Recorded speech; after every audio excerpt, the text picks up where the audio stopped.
The Little Red Caboose. Story by Marion Potter.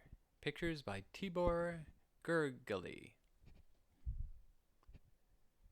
The little red caboose always came last. First came the big black engine puffing and chuffing. Then came the box cars. Then the oil cars. Then the coal cars. Then the flat cars. Sometimes they were switched around in different ways, but the little red caboose always came last.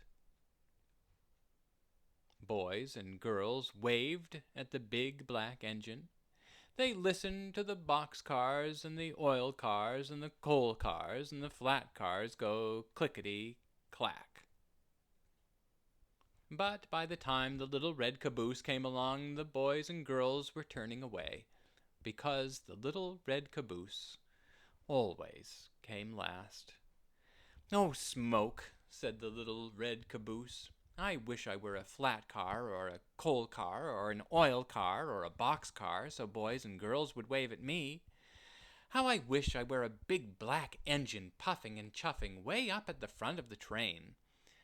But I'm just a little red caboose.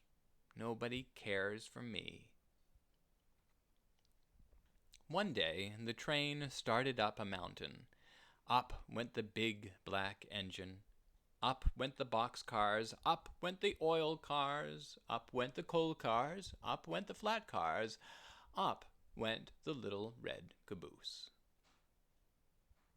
"Hang on tight, little red caboose," called the flat car. "This is a long, tall mountain, and you are the last car on the train." "Don't I know it?" sighed the little red caboose. "Poor me." The train went slower and slower and slower. Soon it was hardly moving. It looked as if that train could not get up the mountain. "Look out, little caboose," called the flat car. "The train is starting to slip back down this long, tall mountain." "Not if I can help it," said the little red caboose, and he slammed on his brakes, and he held tight to the tracks, and he kept that train from sliding down the mountain. Then, bump! The little red caboose felt something push him from behind.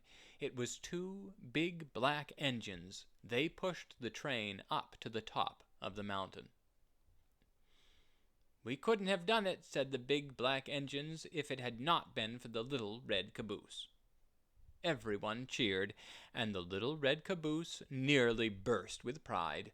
Now children wave at the big black engine and at all the cars, but they save their biggest waves for the little red caboose, because the little red caboose saved the train. The end.